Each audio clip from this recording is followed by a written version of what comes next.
sharoiti og'ir, qiynalganlar, dachaga chiqa olmaydiganlar oilalar bor-ku. Shularga tekin qilib beramiz ikkita jumasini. Baraka top. Qo'ng'ir tumanida joylashgan Yangiqo'rg'on qishlog'iga og'aynimni dachasiga kelganman. Alisher, yaxshimisan? Sonlari yaxshimi? Dachalarni ochib olibsan. Qanchadan qilib beramiz endi ish kunlariga? Endi buni mana shu may oyiga xudo xolasa 25gacha 800 mingdan qilib beramiz. Bir skidka qilib bermaymizmi xalqimizga?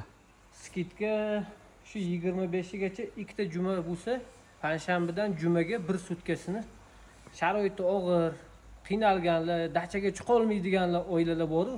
Shularga tekin qilib beramiz ikkita jumasini. Baraka top. Shundoq kelib dam olib rahmat deb ketdi. Qabul bo'lsin. 1 kilometr ichkarida Gulkam sharsharasi bor. Xuddi shu qishloqda. Bu dachada 4 ta yotoqxona, 16 kishiga koyka bor, bilyard, igrovoylardan PlayStation, tennis bor. Prirodalari juda ham chiroyli.